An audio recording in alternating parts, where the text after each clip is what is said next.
You are tuning into the James Deans of Gnosis. Welcome to the singularity future generations have come to call Aeon Arcanum. We are patiently awaiting the beginning of the world with our long-awaited guest, the rock star of Gnosis and mortal incarnation of Abraxas himself, Miguel Conner, host of Aeon Byte, Gnostic Radio, and author of Voices of Gnosticism and other novels such as Stargazer. You can find him in the Matrix by plugging into the godabovegod.com. We are broadcasting live from the collective dystopias of Los Angeles, Miami, and Chicago, beaming rays of vitamin gnosis into the lower realms of chaos. We are not endorsed by Toll House Cookies, nor do we accept sacrifice. Today is May the 21st in the year of our demiurge 2013. This is the AA for your soul, the Prep H for your hylic hemorrhoids, the Excedrin for your psychic migraine. Miguel is here to spin you right round, baby, right round, like a CD of Gnosis for dummies, baby, right round. So grab some coffee and cigarettes and let out a Nephilim rebel yell and rage against heaven for your misplaced childhoods and paradise's lost. 'Cause you've got a fever and the only cure is a little more Sophia in your life. Your ass can belong to Jehovah, but your soul belongs to Aeon Arcanum, where we proudly seduce young Orthodox virgins one show at a time. Get lost with us in the Bermuda Triangle of verbal diarrhea. Depart from your New Age shrine to the severed penis of Rasputin and stop pretending the universe disappeared. Like your prom night dumpster babies. I'm your host, Pope James Dean I, alongside Bishop Francis Alexander Bacon. And so it begins again. How you doing today, Miguel? Oh man, after that introduction, I don't know. Yeah. I don't know.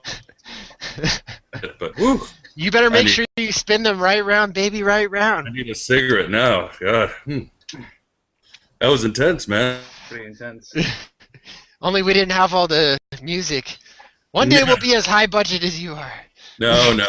The reason I originally started using music and special effect was to hide the fact that I was so bad. You know, back in the days when podcasting the special effects, I mean, the sound quality was terrible, and I said, I'm going to drown my really pedantic, mediocre stuff and all these Matrix quotes and the soundtrack to The Last Samurai or whatever I could find, you know, so...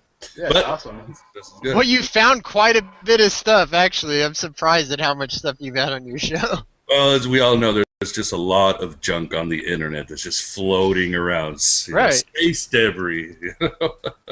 So how did you manage to get Robert Price as your first guest? I'm curious. Oh, well, he was... when I first started, I started at Free Thought Nation... Free Thought Media, which was it was run by the infidel guy who was one of the big atheist activists, and he was creating this like whole station, and I simply said, hey, what about something about on the Gnostics? Because after all, you know, the friend, you know, the enemy, what is it? The friend of my enemy, whatever that is, you know. The atheist could relate to the Gnostics, and he said, yeah, let's do it, and Bob had his slot just right after mine, so I just said, hey, you want to just jump in on my first show and, you know, get this maiden voyage going, and the rest is history. The rest is blasphemy, so. Right place at the right, the rest is blasphemy. Right in the right place at the right time. Right, and then when Free Thought Media fell apart, you know, Bob still had his Bible Geek, and I had my thegodabovegod.com, and we've been, you know, keeping in touch ever since. He's been a great guest. .com normal. Yeah, something like that. So. Cam. You young guys, you young studs, I just can't keep up with you, man. The studs of Gnosis. The new generation of Gnostics, you know, the mutants. Yeah. Meaner, younger, more virile. I think we're the Generation X of Gnostics, right? Or Generation Y, I don't know. Yeah. The generation that won't last too long, apparently.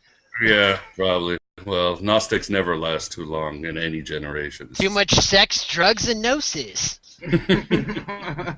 Well, maybe the last one, because the first two, it's past my prime, man. Well, if the Archons don't murder me first, maybe I'll make it to success one day. Keep doing what you're doing. If success is a word in the Gnostic, it's not a word in the Gnostic vocabulary, but Mm-mm.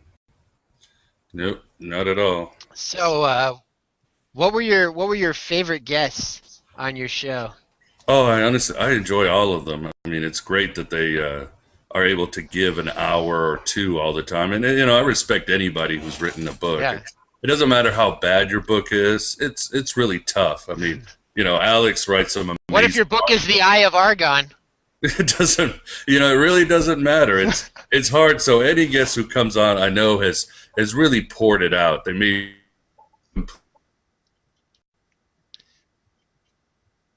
scholars, but there you go. all in all, they put a lot of work into it. So I like all of my guests. Obviously, I have very similar comic book sci-fi geeks. I love having Echeria on because I love her drive and her passion. And, you know, they're all very good. And I wish I had time to get guests on every night. It'd be great. I mean, if I could do it every night and if people are available, I'd be there every night with my hoodie like you, man. That's exhausting. I don't think I could do every night, but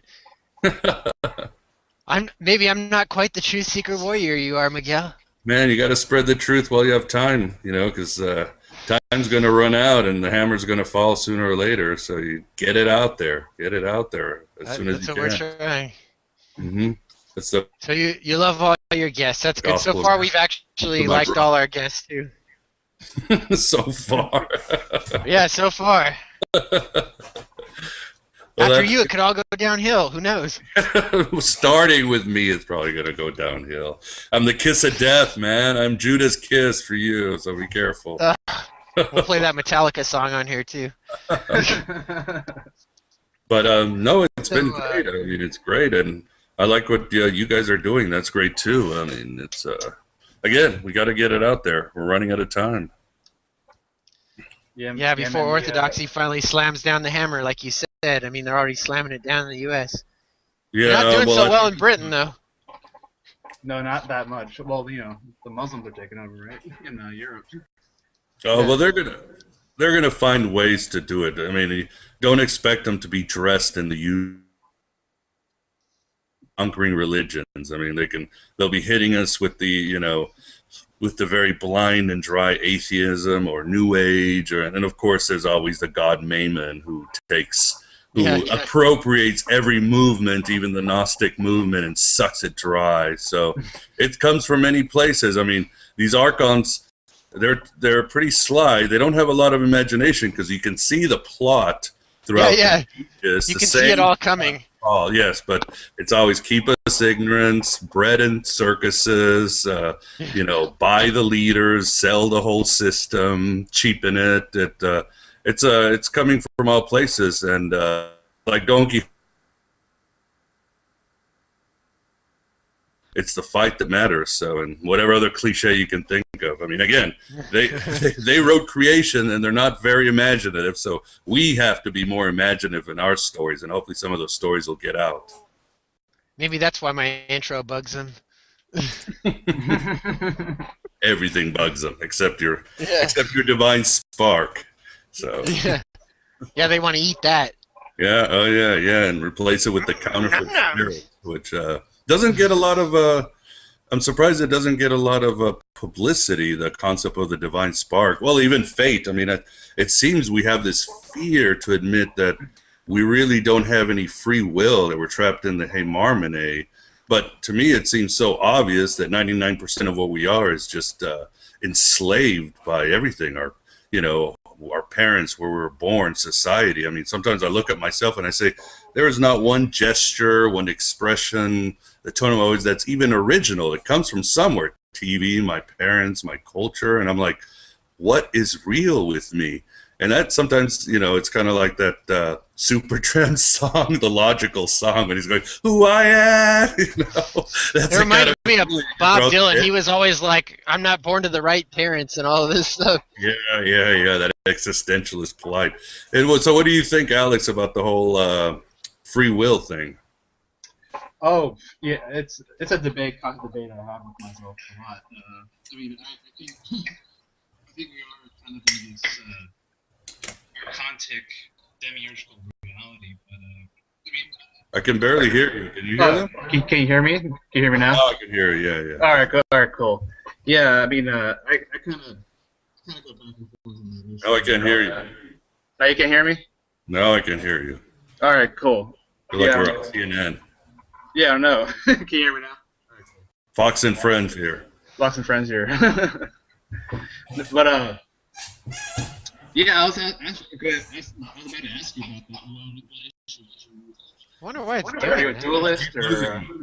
Yeah, I don't know what's going on.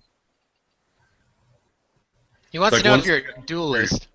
Are you more of a duelist or kind of a monist or what's your take on that whole issue? Oh, me? Yeah, personally. Well, I like to. I have a good friend, Jim West, and he's not the famous Jim West that we had problems or that famous duelist debate at the Palm Drew Garden and the New Paradigm and all that. But he always likes to say, and I agree with him, I'm an epistemological dualist, but an ontological monist. So here on the ground with my thoughts, I know I'm a dualist, and I know it's all about polarities and separating everything. But deep within, and somewhere in my higher self, in the pleroma, I know all is one. So right now, here I'm a dualist, and in some of my more existentialist, nihilist moments, which is 99% of the day. Pretty much, sometimes I believe in the whole Manichaean of light and dark, and that's the way the universe started, with the powers of light and darkness, kind of the old, Tolkien Silmarillion, where darkness is already there as soon as light realizes that it's conscious. So I really wouldn't be surprised. But again, I'm here on the ground in the trenches, and my mind's gotta, as the song goes, gotta keep it separated. So, Right. The last thing I want to do is to go into that "we are the world, we are one" kind of attitude of New Ageism that you guys know. We are the world. We are Yeah, one. it just scares me. It's just again, how do the archons work? That's one of the way they work. They make us soft. They created the hippie movement and the New Age movement, and let's give each other hugs. And before we knew it, we have no teeth. I mean, sometimes I think the most important narrative of our era is that Occupy Wall Street, because that went directly to the beast itself. It said, this is the problem. This is why our country and the West is falling apart. But what happens? They find the narrative, we find the answers, and who's leading Occupy Wall Street? A bunch of toothless, guitar-playing, pothead hippies. They're all children of Wall Street executives. Yeah, exactly. Ultimately, the strings are held by mommy and daddy and the bankers. But again, that's how the Archons decided, well, we're getting too smart, so we're just going to take away their testicles. So, right. Miguel, do you think it's possible that we chose our parents? Oh, God. Can't believe that. Oh, God.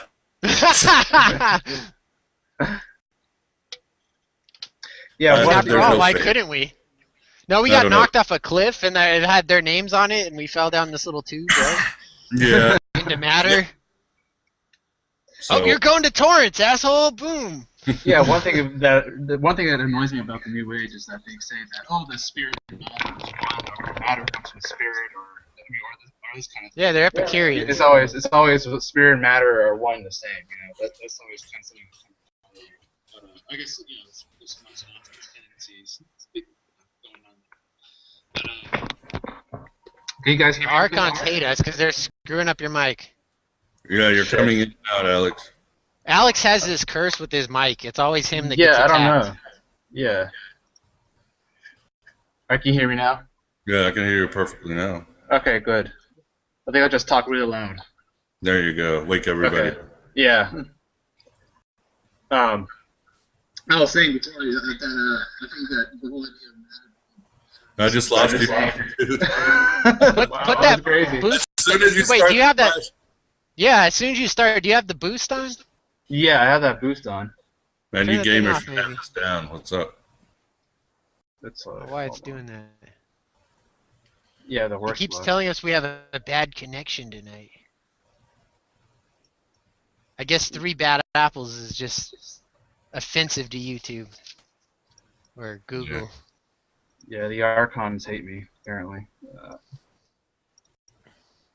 I had So a Miguel, great do you think? Oh, Oh wait, go ahead.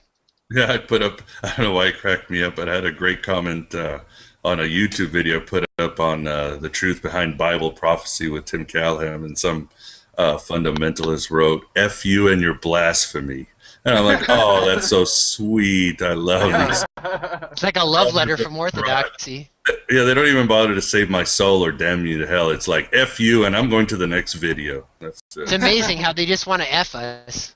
yeah. Well, they already did for many centuries, but Yeah. all things being equal today, what are you gonna do?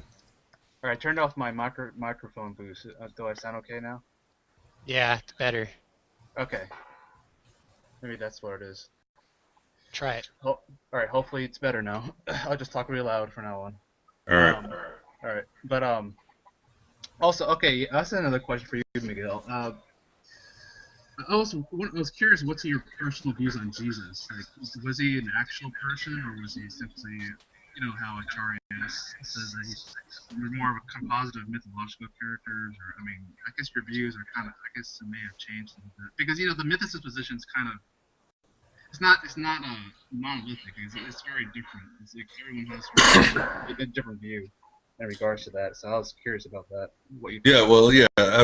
First of all, you're right. The mythicist view is very different. For example, you have again Acharya who comes from an astrotheological, astronomical position. Then you have Robert Price, who thinks he's a patchwork character from the Old Testament. You have others who think he was invented by the Romans. You have some that simply focus on the archaeology, like René Salm or Frank Zindler, and all they care about is archaeology proves everything, and there's nothing to prove Jesus or David or Moses and all those characters. But yeah, I would definitely. Yeah. He's, but he would. I would definitely consider myself a mythicist in the case that I don't see it as a fact, but I don't see any evidence of there being a historical Jesus. And I think that even gets harder because, for example, when you ask yourself, okay, there was a historical Jesus, but who was the historical Jesus? Was he an apocalyptic preacher? Was he like a stoic Aramaic guy? Was he a philosopher? Was he just a kind of nice, be nice to ourselves? So when you get into the historical Jesus, it's even harder. I mean, then you get into like 10 different Jesuses. So the way I like to see it is to see it more in the cosmic sense of Jesus being sort of the Time Lord, the great man of light of the era of Pisces, kind of like Mithras and all those guys were in one era, and Jesus is sort of the collective unconscious hero of 1,000 faces that are coming. So to me, he's more timeless and more powerful and more wonderful than just trying to worry about a historical Jesus. And like I always say, you can't prove anything with history. You can only demonstrate it. And as we're finding out in this era of, conspiracy theories and TV and social media, as Alan Moore said, all history is fiction. Everything is being rewritten. I mean, look at the thing I wrote. Did you guys read about the discovery of the Nag Hammadi library? Now, for decades, you thought it was these brave monks hiding these jars. Now it seems, well, maybe it was just sort of these mystic Egyptians burying books in some occult ritual. Like a Book of the Dead. Yeah. Right. So, it does read that way in a sense, though, because you have all that stuff on, like this Toll House stuff in there, like the Apocalypse of James and Paul. Mm-hmm. And so there are things in there where it's very cosmological. Because the Egyptians were obsessed with not death but eternity. And you can say the same thing about the Gnostics and probably a lot of the alternative Christians. It was like, we're in this little speck of dust. What's out there in the whole, what's the voyage out there, and let's take it now while we're still alive. Let's see where we can go. So I think that's just as powerful. And what's great is maybe another scholar tomorrow will come up with an even better theory, and maybe all three are right. Again, all history is fiction. It's fun to play with this. That's why I like to come to Gnosticism, not so much in a historical or theological, but a literary kind of approach, because then everything is more flexible, it's more malleable. I still get to use my brain, but I get to use my imagination. And as you guys know, imagination to the Gnostics and the Neoplatonists and William Blake was the true tool of gaining gnosis, art, creation. we want to have the mind of God, the mind of the pleroma, which, was really a giant brain or computer, and its function was to create wonderful things, and then it got lost, so those beautiful things and get back to the pleroma. Oh, I have a cigarette now I said that. Yeah, Simon Magus in his well, I don't think it's written by him, but in the Great Declaration, it talks about how you're supposed to imagine. It talks about imagining. Yeah. Or you use the term imagining to be divinized, to be initiated to the mysteries. So I thought that was really interesting. So it kind of goes into the whole William Blake stuff. So I think there's a definite case for that. Like I think somebody could write about it and kind of connect the Simonian Great Declaration with Blake, but I thought it was kind of interesting tidbit. I actually talked about it a little bit in my Tree of Life, or maybe my part 3 of my Forbidden Fruit series that I've been kind of working on here and there. But it's a great series. I love it. Yeah, thank you. But part 4, I'm kind of trying to get into the more of the like theophany and all Plato's Timaeus, and I'm just kind of comparing that to Genesis, and probably get into like the Egyptian texts and Sumerian stuff. So we'll see what happens with that. But now what got you into you with Gnosticism? Like, what brought you to Gnosticism in the first place? Like, what was, I guess, the spark that triggered your interest in it? Well, I think I've always sort of been sort of the Gnostic minded, like Stephen Heller once said, every serious artist is already half a Gnostic, and I always liked that. And it always has this sort of like Gnostic sensibility of angst and existentialism and toying with nihilism. As a kid, I listened to Pink Floyd Animals or something like that, or Morrissey, or or I really got it. It always seemed like there was these stages in my life which would really, took my breath away, or took my pneuma away, was these moments of Gnostic reality, touching on Gnostic ideas, whether it was, Lewis Carroll, some of Lewis Carroll's work and other things. But, like everybody, like any true seeker, I went through my spiritual hitchhiking. I was a born-again Christian. I toyed with Islam. I was an atheist for a while, and then I got really bored. I was a New Ager for a long time, so whenever I criticize it, I think I have room, because I was deep into that cotton candy, man. It's tasty sugar, but the hylic Kool-Aid. But it seemed to me that every faith was always, even atheism, even nihilism, was always offering some pie in the sky, like, well, you've discovered us, so now you'll be fine for the rest of your life, and your life will work better, and you'll never walk alone. But it seemed every time I did that, whether it was Buddhism, even Buddhism, well, especially the more mainstream Buddhism, and other Hinduism, as soon as I turn around the corner, life has a frying pan and hits me right in the face and just shatters everything. And these traditions or non-tradition, I'm trying to tell them, well, that's part of life, it's part of the greater good, it's randomness, it's God. And part of me was never satisfied and just getting more and more heartbroken. So when I started delving into the Gnostics, I was like, okay, finally a tradition that tells me, no, everything is not okay, and no, while you're going in this linear form straight ahead, nothing's going to be okay. This is life's a bowl of cherry, and this is the pits, and you're in the middle of the pits. And the Gnostics sort of offered this vertical way of getting out, even though my, monkey persona manifestation would go forward. And that's what really satisfied me, was their honesty, their grittiness to showing how bad existence was, but at the same time, how they offered this real price of finally getting out, not just getting out, but telling you, hey, it's going to take you lifetimes, veils of tears, valleys of death before you see any light. And to me,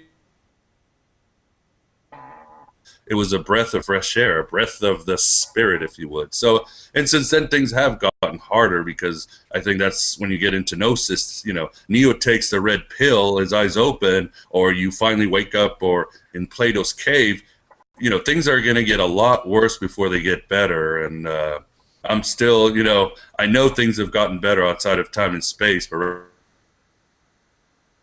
basically why I liked them. And again, it fit my artistic sensibilities, their whole kind of heavy metal, thunder, sci-fi sensibility that I really liked. Like the first time I read The Secret Book of John, people were like, man, this stuff is weird. It's so psychedelic and trippy. I'm like, this is great. 2,000 years ago, they were writing some amazing 70s pulp sci-fi. This is good. It's wonderful. Yeah. So I really enjoyed it.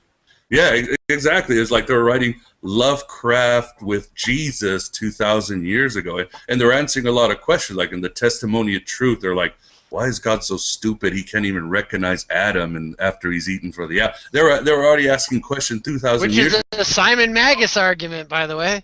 Mm-hmm. Mm. Yeah. They were just asking the hard questions, and they were like the original conspiracy theorists. They were like, there's darkness in that rock. They're the first ones to stand up to the gods and say, we're not going to take it. We're Twisted Sister or something like that. And I was like, man, these guys are amazing. They could do that, stand up to the governments, the gods, reality, and just say enough, So that's comic book, sci-fi, rock and roll, and drugs. Yeah, they were there. That's in a nutshell. Yeah. And, and outwardly they were probably dressed as normal people 2,000 years ago with the robes. They were paying their taxes. But, in the dark shadows, they were like, yeah, banging their heads and partying. Oh, yeah. What did you say? You said something about Gnostics becoming more respectable Catholics. One day, as they grow up. And I'm like, oh, that's kind of what I did without the Catholic part. I'm like, ooh, I cut my hair and I have a normal job and I dress normal when I go to work, and when I come home, I put on a hood, sacrifice babies, and become Gnostic again. You're not going to find any virgins, not in this era, so yeah, babies are fine. But, yeah, there's no virgins, right? No, anywhere.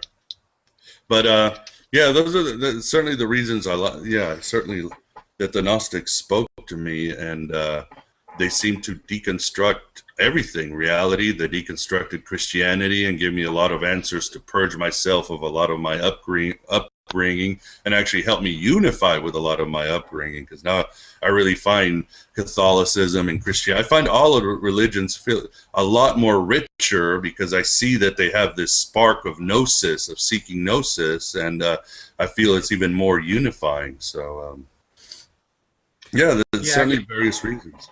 Yeah, I kind of feel the same way in regards to that. Like, I feel like I'm more, I don't know, like, I feel, before I was like, Jesus, the Bible, whatever, who cares? But now I'm more, as more I read Gnostic material or other related material, I'm like, oh, okay, so it makes the story make more sense.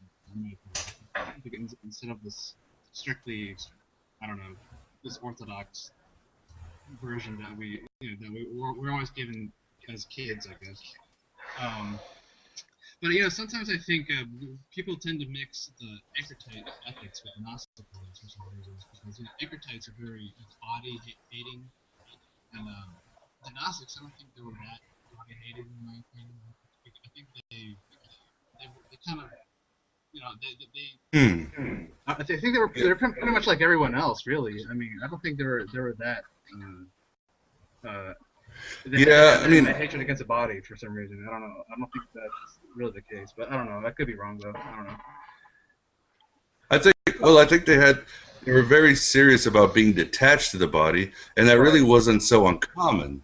I mean, look at the Stoics and the Cynics and the Christians and the Jews. I mean, people think that 2,000 years the pagans were running around having sex orgies. Like, no. They had the same idea. They knew that the world was a very neutral and amoral place, and they knew that being enslaved to your emotions, especially when you're carrying around a giant sword or riding a horse and there's bandits out, was a very, very dangerous thing. So the Gnostics, they might have been again more what might I say, punk rock or heavy metal on the edge about it, but the idea that we shouldn't be enslaved by our emotions, that the universe is ultimately amoral, a cold place, a predatory place, that is pretty common in all religions even today. It gets smoothed over because we can't sell stuff to people if we distrust reality, if we want to be mastered of our emotions and not, be governed by the 7 deadly sins, be, wrathful and greedy.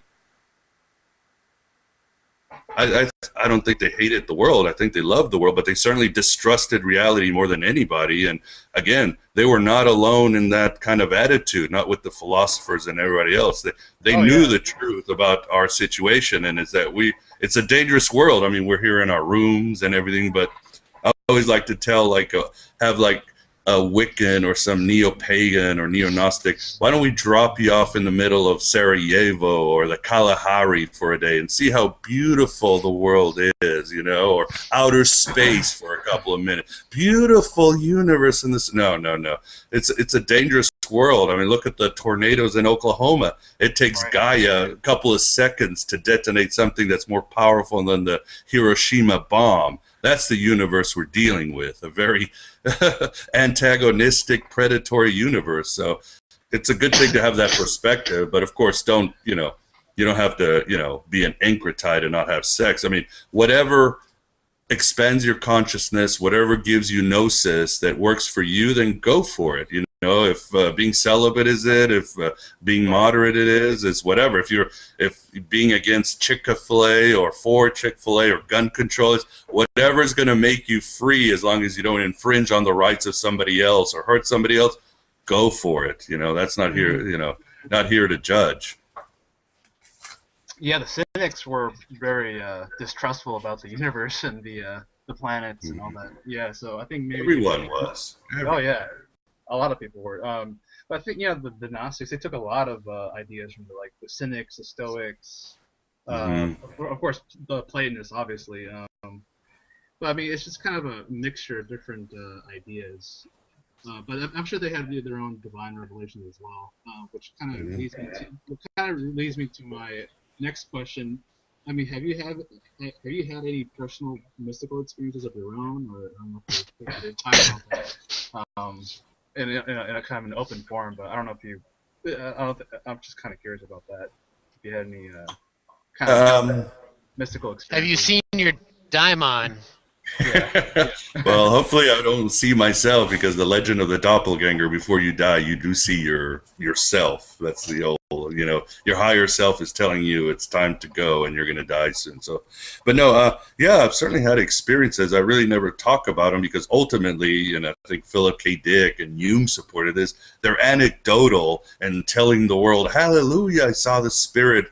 That's the best thing is to cloak these things in your art and your rhetoric and sort of, see if you can attract people. I've had many experiences. I've had a UFO experience. I've had out of bodies. Some were in theogens. Some were doing meditation. Some sitting at mass. I had that one time, the experience where you see the peacock angel, and you have that in alchemy, where you see 1,000,000 lights around you, eyes, and every eye is staring at it. It's like every eye in the universe is looking at you at once. It's truly amazing. But ultimately, again, they're anecdotal. I would love to be like Socrates, who could just go in a mystical trance, and then I would never leave my room. It's kind of like if I had breasts, I would never leave my room either. Why? I'm here. But unfortunately, they come when they come, and I was Dirty like Gnostics. It's like Philip K. Dick, who was like so frustrated because he'd had his Valix experience, and then he spent years. Paul, has his spirit finally left me, wondering if he's never going to see the Logos or the Christ again. And I always like to say, well, it's not about seeking the mystical experience. It's about being open to it, keeping your channels open and seeing when the providence of God is going to flow through you. Wait, or be one with God, or lower your blood pressure. You meditate. If you live the mystical life just to live the mystical life, eventually you won't even know that this energy is passing through you. But yeah, I've had my experiences, and before I leave this monkey suit, I hope to have a few more, and they will be done. I will be done. So, but the problem is, a lot of these, like Philip K. Dick or even Jung, you spend all this time going, well, was it really the what power was playing with me, and is it so bad if the left-hand path is pulling me here and there? So that's it's a lot of definitely a lot of rumination and meditation. And of course, there's always the danger of, how we all have an experience, and we have these through our day we have these amazing synchronicities and insights, and by the end of the day we're rationalizing them all away. We're filing them away in some rational drawer, and it's just randomness. We close ourselves to all the to the providence and the prophecy that is out there. Probably every day. It's just we have to keep our eyes open at all times, and we have to keep our channels open. So I've had my experiences. Now, what are your favorite? Do you have any specific favorite texts from the Nag Hammadi library that you? Right, exactly what I was about to ask. Perfect. All right. Oh, great. It's like connections. To me, when I first read them, I love the Sethian work, because they had that edginess, those cojones to just go out and just say it. We're rebelling against the universe. We're rewriting the Old Testament in a way that works for us, that will give us some insights and expand our consciousness. I love their poetic philosophy, their ideas of Sophia, and how they just went. And again, that sort of Gnostic, benign Lovecraft sensibility, this gigantic universe of light with these powerful, larger-than-life archons, and Jesus as some superhero who's descending down on Earth and changing shapes and shifting the zodiac and sweeping Sophia off her feet like some, gallant hero. So the Sethian texts all really speak to me. I think they're beautiful and they're wonderful. Again, most people think they're just weird, and they go, well, I'd rather read the Gospel of Thomas or the Gospel of Mary. But I'm like, no. Give me that psychedelic strangeness of the Sethians. Take me on this voyage inside my mind, inside my body, to the outer reaches of space where there's titans and giant demons and, astral lords. I like all of them. Obviously, the Secret Book of John is supposed to be, the foundational text, or the seminal one, because it's just so spanning and wonderful. So, yeah, the Sethian stuff, that would be good. Do you ever feel like maybe the Orthodox don't really hate us, but they just hate our terminology? Because a lot of times our terminology is really all that's separating us. Like, they believe in demons and angels and crazy shit happening that you can't see. We believe in the same thing. Like, what the hell? Well, that's changing. I mean, now you've got, like, Alex Jones talking about archons, and Right. I think people are tired of the word demons because they think of pitchforks. So the archons are just cooler because they might be space aliens. They might be these giant bureaucrats, or, John Agent Lash. Smith. John Lash. Yeah, they fit in more to our era, something like that. So, the Archons are cooler, and of course the Aeons are more idealistic. They're not just like these winged people with things. I mean, you can't even draw I don't think anybody's ever drawn an Aeon. Maybe Sophia here and there, but they're so out of this world, you can't even conceive of them in a, in any sort of form. So, it's very cool terminology, and it certainly fits now. But with the Gnostics, they always sort of adapt through the times, like Philip K. Dick put everything in a sci-fi, context, and William Blake created his own little worlds. It really works very well. I mean, the problem is obviously it's always on the run or always going underground, so we don't know how it might evolve through generations. We just don't know. The Trimorphic Protanoia, that's a really trippy text. That was actually. I love it. I just finished reading that. I was just like so many texts I still haven't got to. There's so many, 55 at least. Yeah, I'm just like, and that really tripped my mind. Like when I was going through that, I mean, I kind of wrote an essay comparing allogenes with the with Vedantic thought, and I wrote for a journal, for the Journal of Western Mystery Tradition, but that text really really blew my mind. Also, what do you think of? I know. Well, I obviously have really good thoughts on Anthony Peake, but I think, what do you think of Anthony Peake's theories on like the daimon and? I think they're great. Yeah. I mean, again, Anthony would say they're more hypotheses. They're not theories, obviously. So, but I think he's right on because he's right in line with Nietzsche and Uspensky and Philip K. Dick and all those guys. I mean, it does make sense that if we have a divine spark, it's not controlled by time and space, so therefore it stands in every place in the universe at once. And if we are, and of course, if we are ruled by the counterfeit spirit, one of the smartest things the counterfeit spirit could do, they might not have an imagination, but the demiurge is cunning, is to split our personalities in every place, every corner of the universe, and mix us all up. So Anthony's ideas are very good, and they're definitely very in line, not just with Gnosticism, but, you know, Platonism and all these other philosophy. And it's all right there. I mean, Mani saw his divine twin, so did Jesus in the Pistis Sophia. The Valentinians thought Jesus had split up into all these pieces of light and given us each a piece of light, and that's where the idea of the guardian angel first came up with Valentinus. And obviously, and of course, what's the Gospel of Thomas about? It's the interaction of us and our higher self through and through the whole text. It's Jesus, Thomas, you and I, me and my higher self. So I think he's got some great ideas, and I think it's right in line with a lot of the Gnostic philosophy.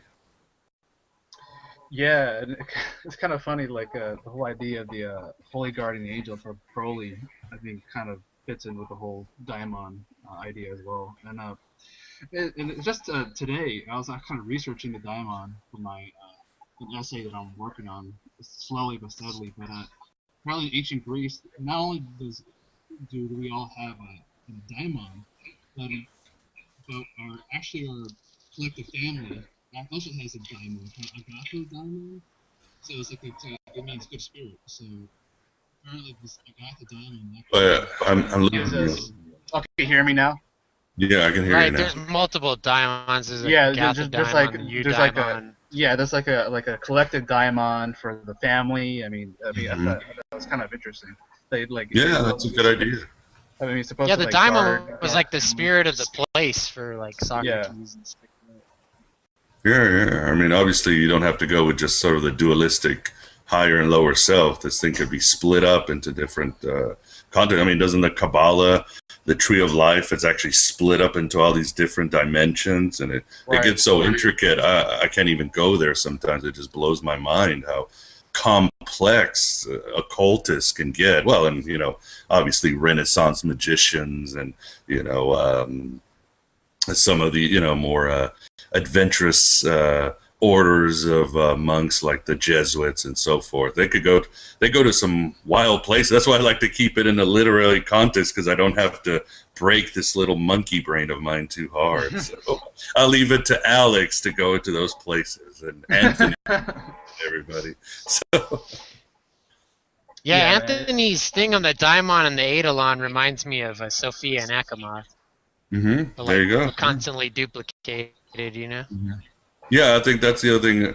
I love the divine feminine Gnostic is so amazing, because the feminine will split up into all these character roles, essences, power, situations. I mean, he is all over the place in like the ultimate heroine context. I mean, like in isn't it the trimorphic paranoia where she actually rescues Christ from the cross? And it's just it's just amazing, and it's intriguing. Barbelo and Sophia and how and Mary Magdalene. I mean, she's all over the place. I mean, she is everywhere and nowhere, as, you know, Thunder the Perfect Mind says. So it's really inspiring, and I think very sultry. And I always thought Sophia is probably the most she's the great trickster goddess, and she's actually a very sensual character. I mean, she is all about tasting emotions and experiencing things and being ashamed yet rising above it. So she's the ultimate babe in my book. So and she's either very high, or she's very carnal, or she's very intellectual. You know, she's just a great chick. I mean, what else could you want out of it? So Simon Magus.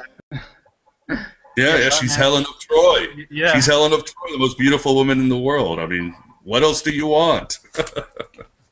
Yeah. So, Yeah, I'm sure Simon Mag was having a great time with Helen Yeah. over there, you know? Yeah, Simon Magus is probably the great prototype or even archetype of the magician we have in history. I guess you could make a case for who, Solomon or Enoch before them, but Simon Right. Magus is the true beginning of the modern magician, the modern wizard. It seems everybody after him is sort of draws from, whether it's Goethe or the Renaissance magicians or Giordano Bruno. It seems like I remember when I first started studying Gnosticism, reading about it.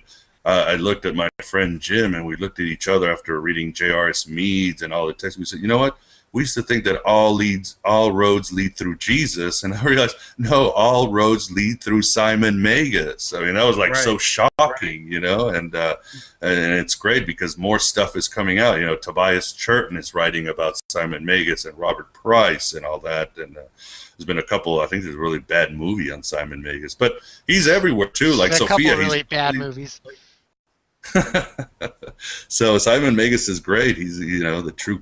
He's the Christ. So, and he's might be even more if there was some sort of magic or character. He probably is more authentic than Jesus. And as you guys have heard, he probably is Paul. They're both one and the same people. There's these sort of myth makers and string pullers in the first century. So it's really fascinating. It's like a detective story, and I hope it'll lead me to finding out I am Simon Magus and you guys are not. I'll start my own religion.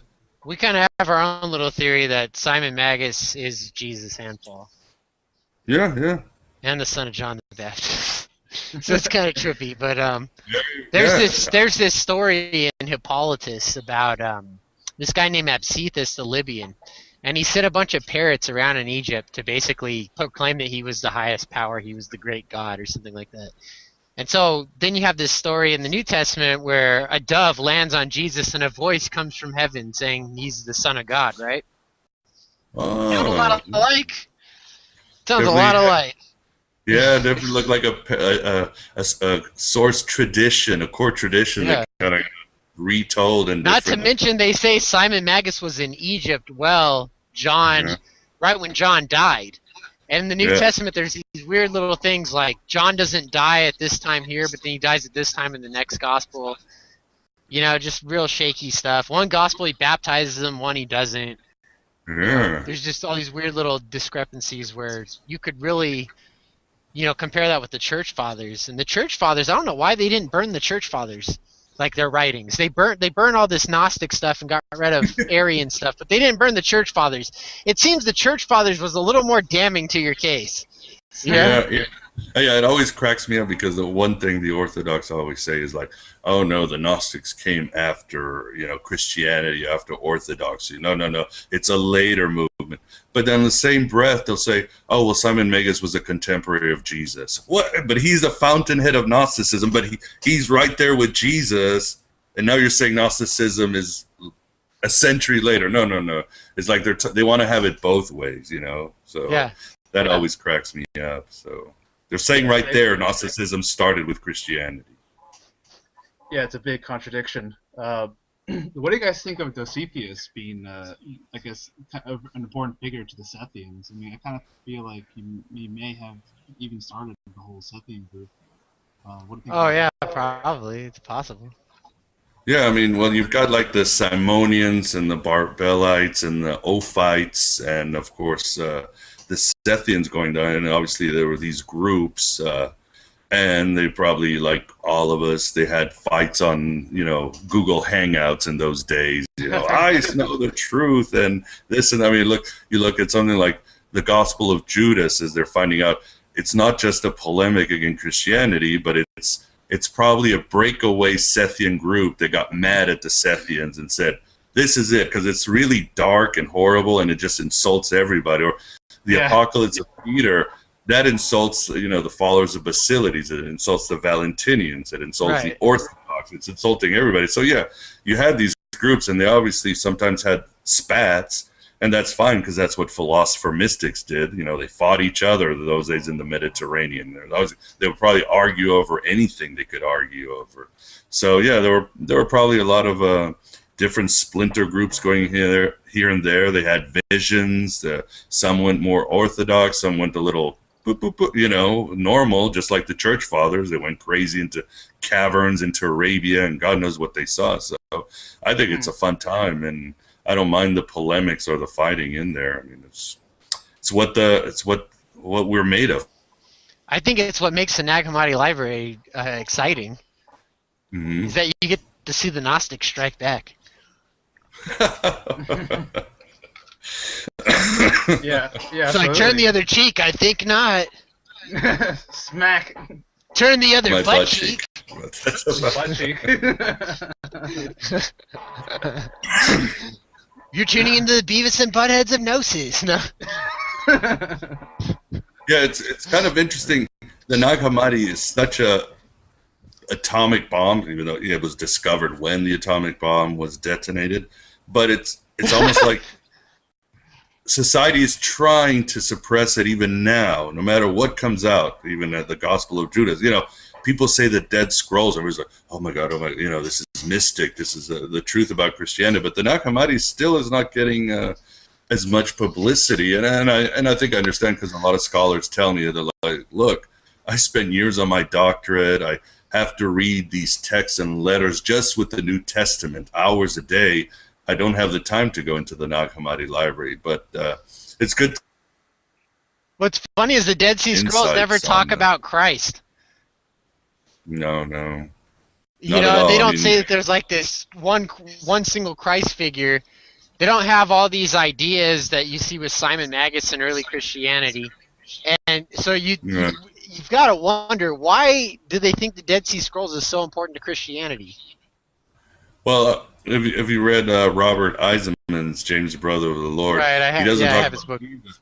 Certainly talks about here we go again, Simon Magus being Paul, and he being one of the part of the original Christ movement. You had, the mystic Pauline Christians, and then you had the James, more Jewish Christian movement. So we do find Christianity, but again, we find it with more of those Gnostic kernels than we do with the Orthodox party line that we find in Acts of the Apostles and so forth. And that's fun. Well, you've got a Children of Light, and you've got a few other ideas like that, but still you have this very Jewish kingdom of heaven, and this Messiah ben David and Messiah ben Joseph, and all this really kind of weird stuff. Warriors, they were waiting. There were guerrillas waiting for the end of the world, but it seems that obviously this apocalyptic fever had a mystic side. I mean, I think it was Gary Lachman who said very intelligently in his book Politics on the Occult, before there's a great revolution or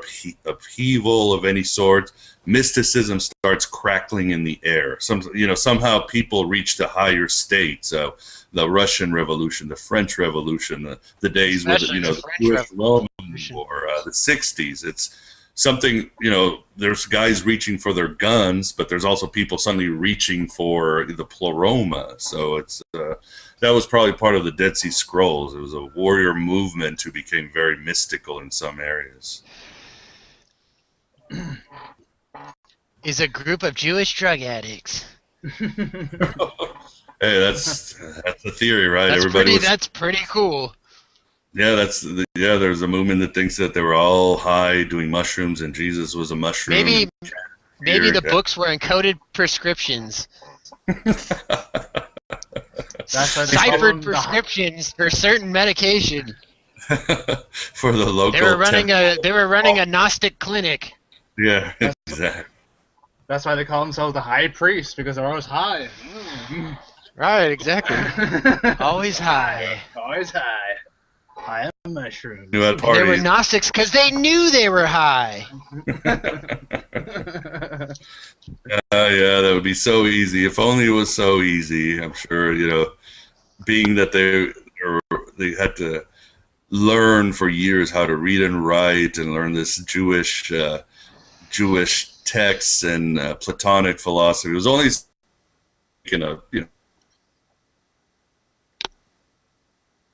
I think they were very long and arduous voyages to get what they were. I mean, even it says in the Galatians that when Paul saw Christ, he had to go to Arabia for 7 years just to clear his head. He was fried. when you see his writings, you see he's very schizophrenic. His mind is still fried. He doesn't know where he is half of the time. He's like, he's shattered, and he's obviously a very intelligent person. But you can read in his letters the journey. I know he's always leaving his clothes in Troas and his staff in another place. Yeah. Like, why is he forgetting these things all the time? Yeah, he's still going.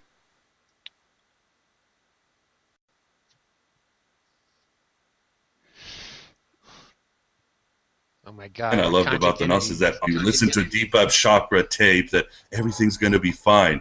No. The war has just begun. That wickedness in high places is coming after you as soon as you open your eyes, and you better be ready because they're gonna take their pound of flesh and they're gonna break you. It's like they broke Philip K. Dick, they broke William Blake, Valentinus, Mani. Life is just a bad rerun. Just a B-movie rerun. Yeah, or an endless episode of Full House or something like that. Just a nightmare. So. Full House trips me out. Because Bob Saget's this dirty comedian who's a total pervert, and he's on this show with these little girls who end up being hookers when they're older. Like the Archons definitely wrote that. Yeah, I mean that's I think one thing we missed is that when you write about the Archons, you forget that they're extremely dirty. They're completely ruled by their emotions. I mean, it's all about raping and dominating and fighting. It's kind of like the outer church in Grant Morrison's The Invisibles. That's how I always thought the Archons looked, if they could look. Just amazing. And I mean, I love the Manichaean creation myth where they're basically masturbating and having periods, and that's how the world was created. You and I are just pieces of leftover tampons and semen. If CSI came with that blue light, we'd all be glowing. Champion swears. Archon semen. Nothing exciting. We're all coming from a big ass abortion, Matters. Yeah, that's it. I mean, so Miguel, what do you think of an Eye of Argon drinking game? What is that? Oh yeah, I mean, one more thing I want to say is, I mean, the Gnostics to go around and say that God is an abortion, that was pretty intense to say that 2,000 years ago. I mean, Nietzsche could say God is dead. That's nothing to compared to what the Gnostics said. I mean, in a place surrounded by Romans and Christians and Jews that would just kill you, who couldn't even think of such a thing. But what is the drinking game you speak of? Yeah, Eye of Argon, but a drinking game. Like you have to read it, and if you laugh, you have to drink. And Eye the of next Argon. person goes, and if he laughs, he has to drink. Yeah, it's like this really poorly written sci-fi novel. Some guy wrote it when he was like 16. I'll have to Let me see if I can find an example of what it says in it. It says some stupid Wood stuff of fiction or something like that. I want to get a copy. Hold on, let me look him up real quick. I really want to get my hands on this book. It's so terrible. And it's got all these. It was originally written in stencils. Yeah. I think that's what it is. Oh, by the way, Miguel, what's your favorite Philip K. Dick story? Oh God, they're all so good. But to me, valid.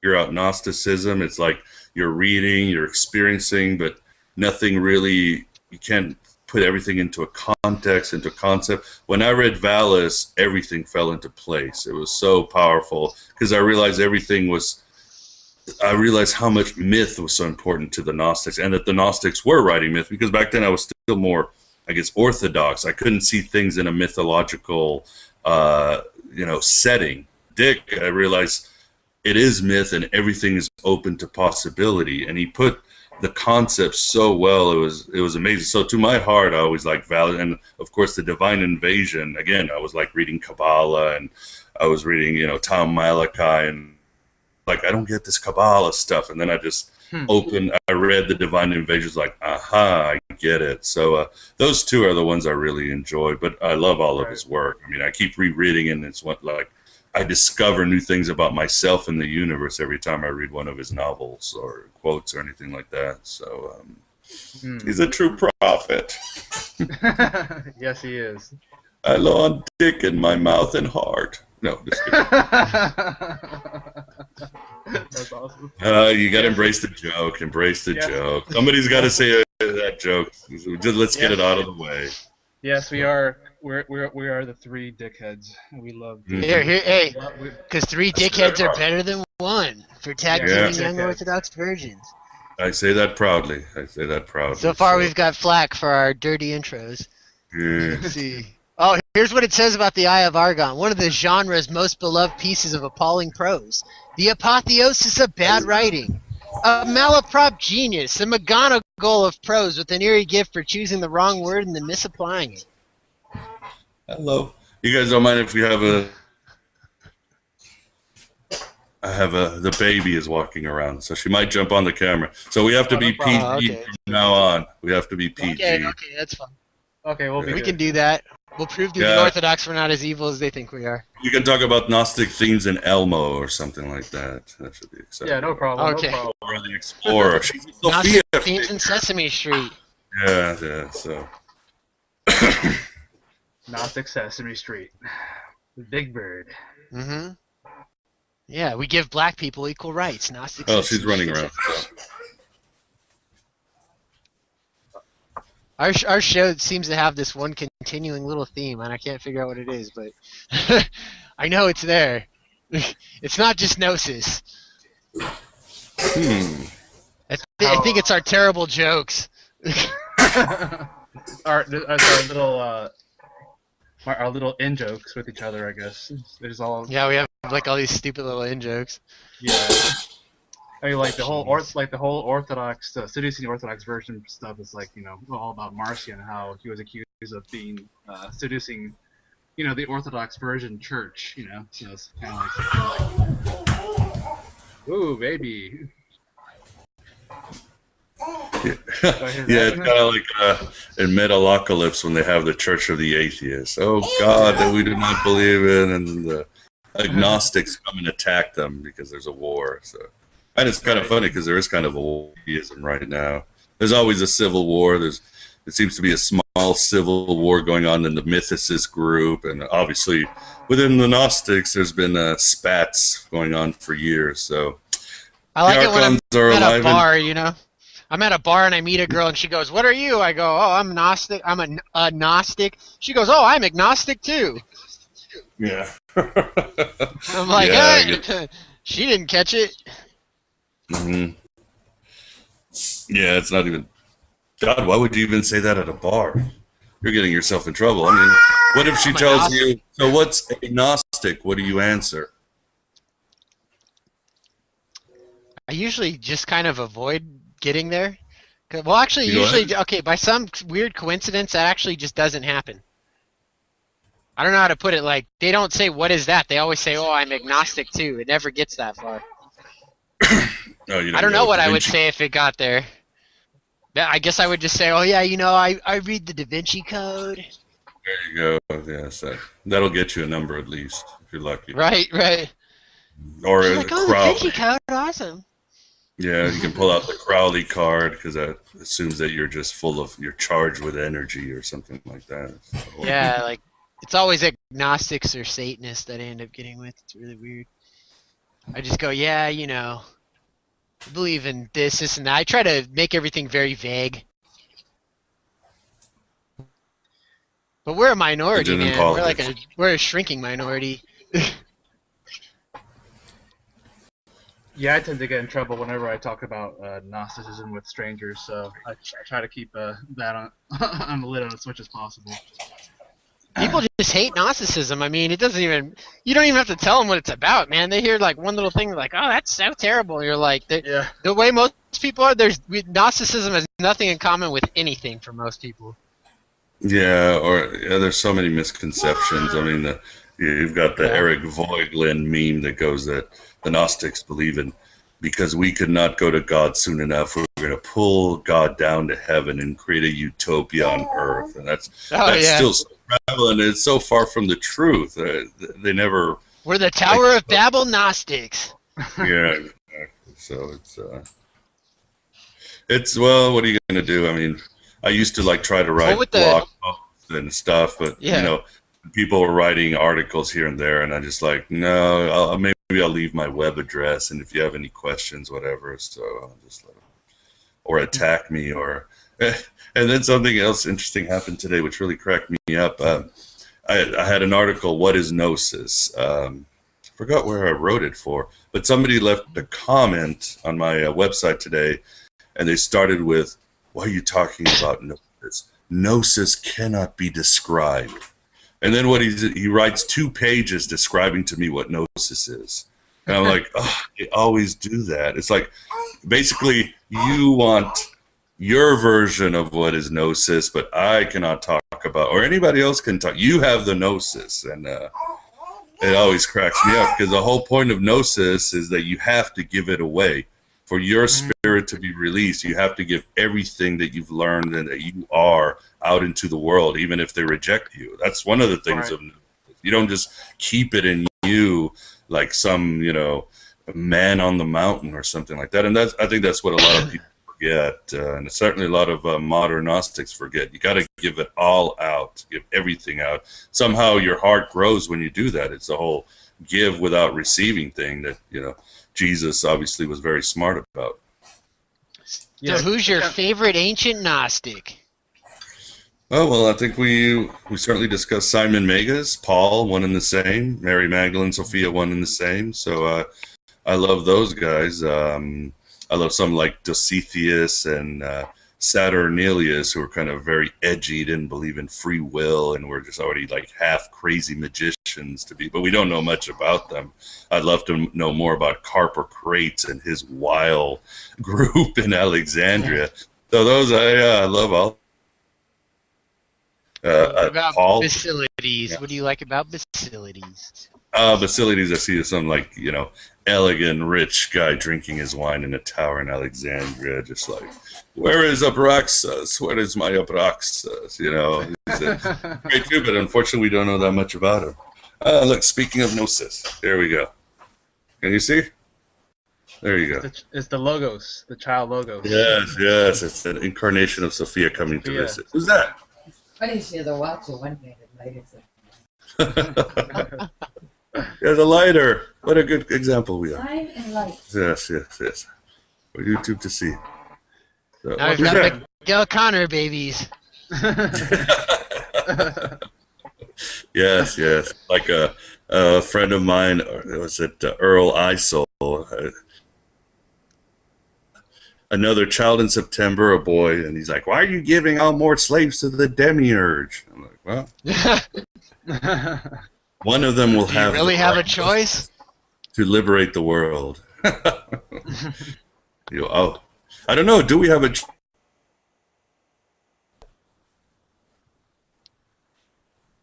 Yeah, it cut out. Oh, there we go.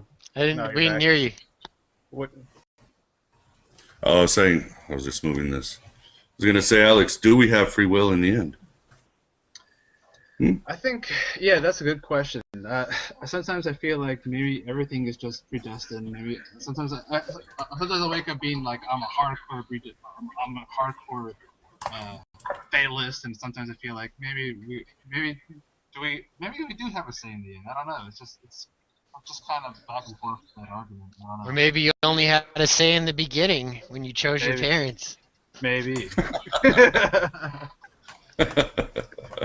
Yeah, that was it. Maybe you only got to choose between two. Like there was only 2 vacancies. Maybe some of us had 10. I think that's a cool idea. I'm gonna start saying, "Hey, we chose our parents," and that'll be the new Gnosis. Yeah, maybe it's just a koan. That's what I'm going to say, so I don't have to answer the question. We just had really lame choices. That's all. Yeah, exactly. So, I like what the demiurge was like. They don't know anything about living on Earth, Let them think this is a good choice. They'll find out 30 years later they're screwed. You see the baby? Is that Daddy? Huh? Oh, she's more interested. She probably still has some recent memory of the Pleroma. You should ask her if she chose you.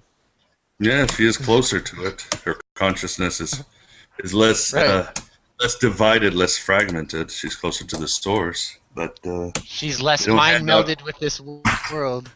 Yeah, they don't hand out the English language. The Tower of Babel is destroyed before she comes into the world. What's her name, by the way? Evangeline. Evangeline. She's the good okay. news. Yeah. Oh, okay. Evangeline Sophia. Yeah. Then I have a son called Alexander, and the new one, we're still discussing the names. I, of course, have the last word. Ah, so we have two Alexanders. Yeah. Dun dun dun. I was actually named after. I know the Alexander next one. Great. The next one can be James. James No, Conner. the next one's Robert Price Connor. Robert Price, Echeria, Dositheus Connor. James Magus Conner. Coming at you. I'm changing my official name to James Magus. That's a cool name. I like that. Pope James Dean the First.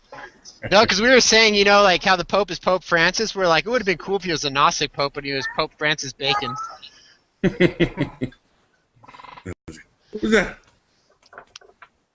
Well, guys, I'm probably gonna let you guys go. If you have any last question. Well, Alex, you could shoot for the last question, I guess. Let you take it over. What's your favorite brand of cigarettes and favorite coffee? Highly appropriate. I was gonna ask, are you sure this thing is recording? Yeah, it is. Okay. It is for sure. Yeah. All right. I naturally like good strong coffee, Portuguese coffee, not Cuban or Turkish coffee. Anything that'll just pump battery acid in my veins from Fight Club. Speaking of the daemon in one of the great Gnostic films with the higher power and the lower power and Thomas and Jesus. For cigarettes, oh man, I'm not even going to pretend, you know. I'm addicted. I'll smoke the bark off of a tree if I'm desperate. I mean, there's no point in trying I'm to the same way. glamorize or The brand doesn't matter. No, I order some really cheap cigarettes from the Indian reservation, and that's fine. That's fine. It keeps me. I like to say it keeps me grounded because I'm always so restless and skittish and all over the place. So, coffee, cigarettes, and gnosis. What else can I say? Little smoke for Miguel. So. Oh my God, is Alex smoking now? Yes, I am. Got Alex smoking now. Let's hope it's Yeah, tobacco. It is. Well, It this is. wraps it up for the bad boys of Gnosis here at Aeon Arcanum. We'd like to say thank you for taking time out to share with us Anthony. Or not Anthony, sorry, Miguel. I'm so Miguel. terrible right now. Hey, I He's just got next. over being sick, okay? And I just read a Hey. paper that said Anthony on it because that's the intro for next time. So don't hate me, Miguel, because I called you Anthony on accident, but No, that I'm won't reading in the dark, too. Anyway, Miguel, it was great having you on, and we hope to have you again. Thanks for having me on, guys. It was a lot of fun. Great to see you face to face or screen to screen finally, and Yeah, absolutely. we'll get in trouble on the internet in the meantime. And hopefully the Archons don't kill me before the next episode, because I feel like I'm getting sick yet again. Oh, they'll find. They're gonna torture you really badly. It's before just they're it's done. just really up and down the last 2 days, man. Yeah, well, I hope you feel I'm starting better. to feel chills. You got chills. They're multiplying. Yeah. You're losing control. Oh yeah. It's terrible. All right. Well, we'll stay tuned for the next episode where we interview Anthony P. coming in